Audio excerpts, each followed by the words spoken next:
नमस्कार दोस्तों, स्वागत है आपका हमारे चैनल पर। दोस्तों, आज हम देखेंगे एनटीए, नेट, टीजीटी, पीजीटी और सभी हिंदी परीक्षाओं के लिए महत्वपूर्ण हिंदी साहित्य के प्रश्न, जिसमें आज मैं आपके लिए भाग 2 लेकर आई हूँ। और इसमें भी हम 50 प्रश्न करेंगे और इसमें भी आपको सभी प्रश्न के लिए 2 सेकंड का समय दिया जाएगा और उसके बाद आप अपना उत्तर देख लें और फिर मैं आपको उत्तर बताऊंगी। तो आप अपना उत्तर देखें कि आपने सही उत्तर दिया है या गलत। तो चलिए शुरू करते हैं आज की वीडियो। अब है दोस्तों हमारा प्रश्न नंबर 51। हिंदुस्तानी शब्द यूरोप के लोगों की देन है, यह कथन किसका है? तो इसका उत्तर नंबर 3 हमारा ठीक है, ग्रियर्सन। फिर पश्चिमी हिंदी के अंतर्गत नहीं आती है, तो इसका उत्तर नंबर 4 हमारा ठीक है, भगेली। इसमें बांगरू, बुंदेली और कन्नौजी पश्चिमी हिंदी के अंतर्गत आती है। दोस्तों, जो ये नहीं वाले प्रश्न है ये आपको बहुत ही ध्यान से करने हैं। जब भी आप इनको सॉल्व करो तो पहले नहीं पर अंडरलाइन कर लो। फिर है हमारा प्रश्न नंबर 53। दोहा या दुआ किस भाषा का लोकप्रिय छंद रहा है? तो इसका हमारा उत्तर नंबर 3 ठीक है, अपभ्रंश। फिर है हमारा प्रश्न नंबर 54। इनमें से कौन सी ध्वनि संयुक्त व्यंजन है? संयुक्त व्यंजन इसमें पूछा गया है, तो इसमें हमारा उत्तर नंबर 1 ठीक है। इसमें आधा का और या जुड़ा हुआ है, तो ये हमारा संयुक्त व्यंजन है क्योंकि ये 2 व्यंजनों से मिलकर के बना है। फिर है हमारा जर्मन भाषा किस परिवार के अंतर्गत आती है? तो इसका उत्तर नंबर 2 हमारा ठीक है, भारोपीय। फिर है हमारा इनमें से कौन सी बोली ओंकार बहुला नहीं है? तो इसका उत्तर नंबर हमारा 1 ठीक है, खड़ी बोली। ब्रज, बुंदेली और कन्नौजी जो हमारी बोली है ये ओंकार बहुला के अंतर्गत आती है, खड़ी बोली नहीं आती है। फिर है हमारा प्रश्न नंबर 57। भाषा निर्माण की इकाइयों का सही अनुक्रम है? तो दोस्तों इसमें हमारा उत्तर नंबर 4 ठीक है, पहले ध्वनि, फिर शब्द, फिर पद और फिर वाक्य हमारा बनता है, तो ये सही क्रम है। फिर है हमारा निम्नलिखित में से उच्चारण शब्द के आकार पर कंठ से लेकर मुख्य विवर में उच्चरित व्यंजन ध्वनियों का सही अनुक्रम है? तो इसका हमारा उत्तर नंबर 1 ठीक है, कंठय, तालव्य, वत्सर्य, दंतय, ओष्ठ्य।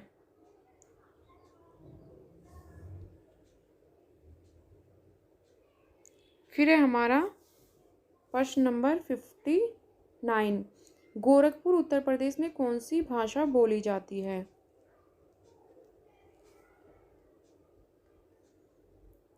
तो इसका उत्तर नंबर 2 हमारा ठीक है, भोजपुरी। फिर है दोस्तों हमारा प्रश्न नंबर 60। कंठोष्ठ ध्वनि का उदाहरण है? तो इसमें कंठ से जिस वर्ण का उच्चारण होता है वो हमें बताना है, तो इसका आंसर नंबर हमारा 3 ठीक है, का। फिर पश्चिमी हिंदी की 2 बोलियों का सही युग है जो पश्चिम में बोली जाती है? तो इसका उत्तर नंबर 4 ठीक है, खड़ी बोली, बुंदेली। फिर है हमारा प्रश्न नंबर 62। शब्द जब वाक्य में प्रयुक्त होने की योग्यता प्राप्त करता है तो उसे कहा जाता है?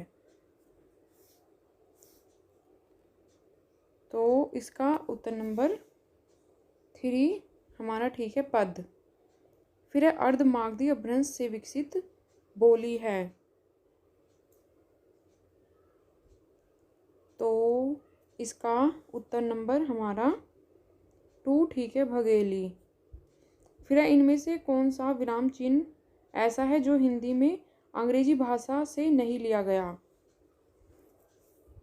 तो इसमें 64 का हमारा 4 ठीक है।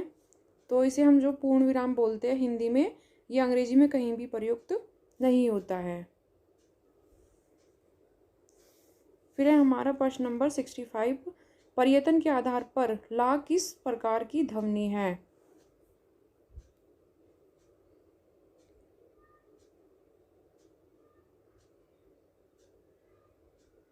तो इसका हमारा उत्तर नंबर 1 ठीक है।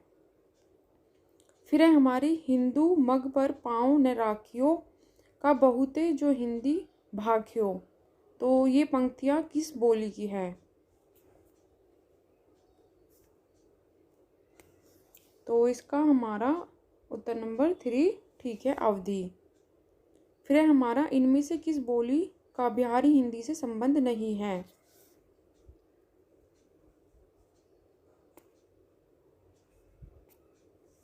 तो अवधि का बिहारी हिंदी से संबंध नहीं है, मगही, मैथिली और भोजपुरी का है। तो इसका हमारा उत्तर नंबर 1 ठीक है। फिर है हमारा प्रश्न नंबर 68, इनमें से कौन सा युग अघोष ध्वनि है। दोस्तों ये हमारे वर्ण से क्या इसमें प्रश्न पूछे हुए हैं, तो आप सभी वर्ण को एक साथ लेकर के उनको अच्छे से पढ़ लीजिए कि घोष वर्ण कौन से है, अघोष वर्ण कौन से है, संयुक्त व्यंजन कौन से है और किस वर्ण का उच्चारण कहाँ से किया जाता है, ये सब आपको पता होना चाहिए। तो इसमें हमारा उत्तर नंबर 3 ठीक है, पा और फा ये अघोष वर्ण है। फिर ना वर्ण का उच्चारण स्थान है।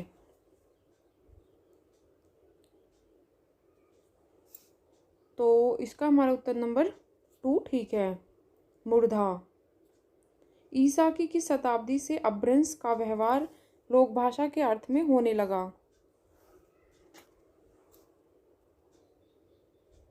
तो इसका उत्तर नंबर 4 हमारा ठीक है, 11वीं शताब्दी। फिर है हमारा उत्तर नंबर 71, निम्नलिखित में से किस भाषा का विकास शौरसैनी अपभ्रंश से हुआ है। तो इसका हमारा उत्तर नंबर 1 गुजराती ठीक है। फिर है हमारा प्रश्न नंबर 72, अभ्यंतर पर्यटन के अनुसार वर्णों के भेद है। तो इसका आंसर देख लीजिए, इसका आंसर हो जाएगा 2 4। फिर है हमारा निम्नलिखित में से पश्चिमी हिंदी की बोली नहीं है।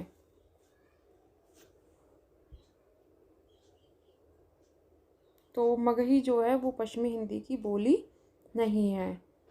फिर है हमारा प्रश्न नंबर 74, खड़ी बोली शब्द का प्रयोग। इसका हमारा उत्तर नंबर 3 ठीक हो जाएगा, सी, खड़ी बोली का उद्भव शौरसैनी अपभ्रंश के उत्तरी रूप से हुआ है।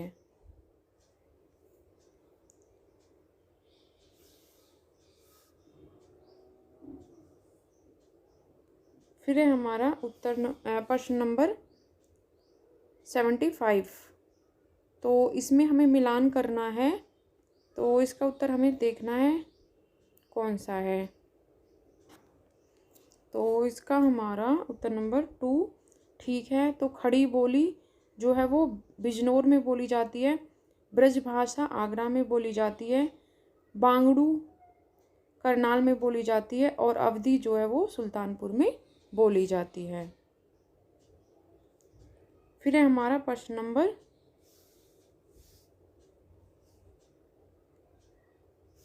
76, इनमें से कौन सी बोली बिहारी हिंदी वर्ग में नहीं आती है।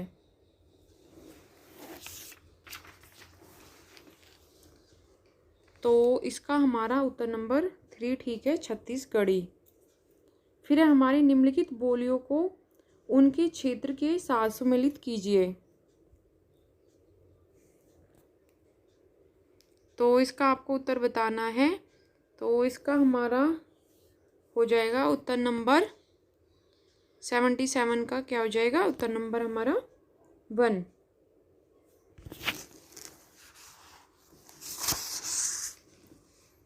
फिर है हमारा मैथिली का विकास किस अपभ्रंश से माना जाता है। तो इसका हमारा उत्तर नंबर 2 ठीक हो जाएगा, मागधी अपभ्रंश।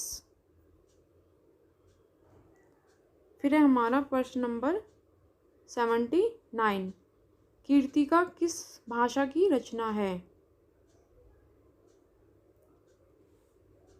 तो इसका हमारा उत्तर नंबर 1 ठीक हो जाएगा, अवहट।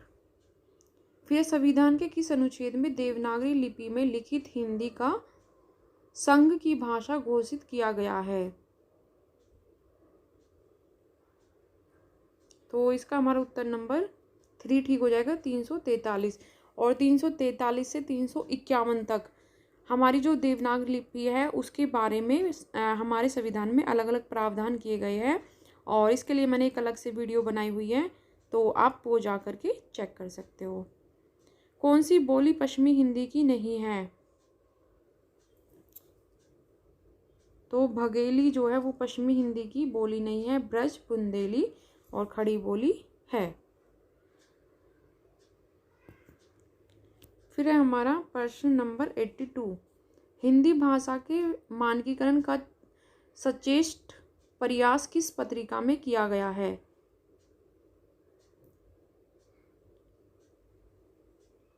तो 2 सेकंड का समय आपको सभी प्रश्न के लिए दिया जा रहा है, तो आप अपना उसमें देख लीजिए आपका उत्तर क्या है, उसके बाद जो मैं आंसर बताती हूँ उससे आप मिलान कर लीजिए। तो इसका हमारा उत्तर नंबर 1 ठीक है, सरस्वती। फिर निम्नलिखित में से कौन सी बोली पूर्वी हिंदी की नहीं है।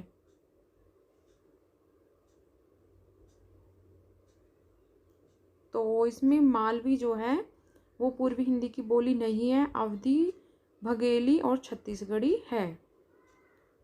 फिर है हमारा प्रश्न नंबर 84, ब्रज भूली का प्रयोग होता है। तो इसका हमारा उत्तर 4 ठीक है, बांग्ला। तो देखिए ब्रज बा से शुरू है और बांग्ला भी बा से शुरू है, तो इसे आप ऐसे याद रख सकते हो।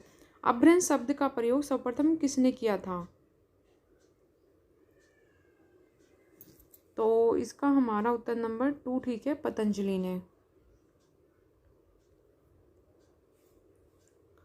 फिर है हमारा प्रश्न नंबर 86, मुंडा भाषा परिवार का क्षेत्र कौन सा है। तो इसका हमारा आंसर है आंसर नंबर 4, छोटा नागपुर।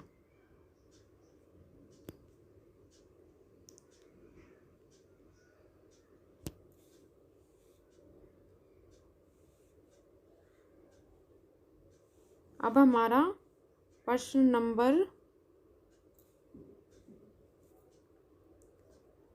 हमारा 87 है और इसमें हमें मिलान करना है, तो इसका हमें देखना है कौन सा आंसर है।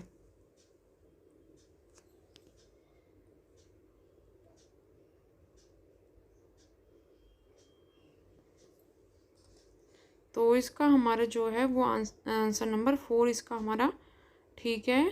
तो एक बार हम देख लेते हैं 4 में हमारा क्या है। तो 4 के अनुसार इसमें हमारा स्वर ध्वनि आ वाली आ जाएंगी और तालव ध्वनि हमारी चा वाली आ जाएंगी और अल्प प्राण हमारा का वाला आ जाएगा और घोष ध्वनियाँ हमारी खा वाली आ जाएंगी। तो इसका जो हमारा उत्तर नंबर 4 है ये ठीक है। फिर हमारा फिर से मिलान वाला प्रश्न है और इसमें भी आपको देखना है 88 प्रश्न नंबर। तो इसमें हमारा इसका आंसर 2 हो जाएगा, तो आप इससे मिलान कर लीजिए। ब्रज भाषा जो है वो अलीगढ़ में बोली जाती है, भोजपुरी छपरा में, मैथिली दरभंगा में, और अवधी जो हमारी भाषा है वो सुल्तानपुर में बोली जाती है। फिर है हमारा प्रश्न नंबर 89, खड़ी बोली कहाँ बोली जाती है? तो खड़ी बोली जो है हमारी वो मेरठ में बोली जाती है। इसका उत्तर नंबर 3 ठीक है। नागरी लिपि का विकास किस लिपि से हुआ है? तो ये नागरी नाम से देवनागरी का ही बात की जा रही है। तो इसका विकास आप सभी जानते हो ब्राह्मी लिपि से हुआ है। तो इसका उत्तर नंबर 2 हमारा ठीक है। पा ध्वनि का उच्चारण स्थान है पा, तो इसका हमारा उत्तर नंबर 2 ठीक है, ओष्ठ।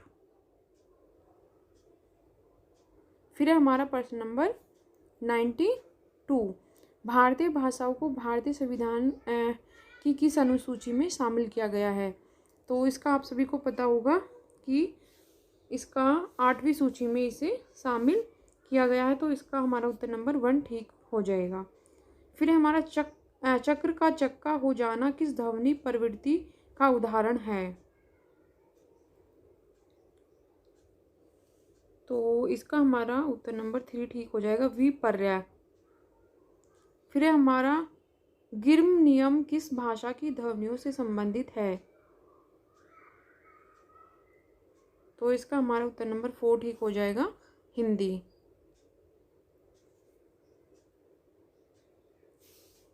फिर है हमारा मिलान वाला प्रश्न फिर से आ गया है। इन बोलियों को उनकी बोली क्षेत्र के अनुसार सम्मिलित कीजिए। तो इसका हमारा उत्तर नंबर 1 ठीक है।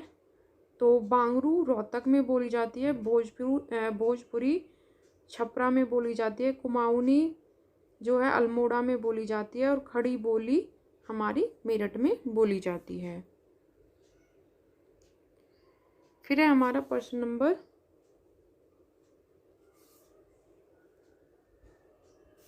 96, आचार्य शुक्ल के अनुसार हिंदी साहित्य का आविर्भाव कब से माना जा सकता है? तो इसका हमारा उत्तर नंबर 3 ठीक है, प्राकृत की अंतिम अपभ्रंश अवस्था से। फिर है हमारा इनमें से कौन सी राजस्थानी की बोली नहीं है? तो बुंदेली जो है उत्तर नंबर 2 ये नहीं है। मारवाड़ी, मेवाती और मालवी जैसे इनके शब्दों से ही हमें पता चल रहा है ये राजस्थान की बोली है। फिर है हमारा प्रश्न संख्या 98, कर्म शब्द की व्युत्पत्ति किस प्रक्रिया से हुई है? तो इसका हमारा उत्तर नंबर 4 ठीक है, तत्भव। लिपि के विकास की प्रक्रिया में कौन महत्वपूर्ण है? तो इसका हमारा उत्तर है ध्वनि लिपि। फिर है हमारा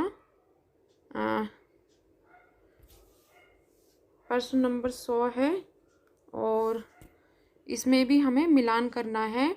तो इसका जो हमारा आंसर है वो आंसर 3 ठीक है। तो हाँ, डोती जो है राजस्थान में है बोली जाती है, भगेली जो है वो मध्य प्रदेश में बोली जाती है, गढ़वाली जो है वो उत्तराखंड में बोली जाती है, और कन्नौजी जो है वो उत्तर प्रदेश में बोली जाती है।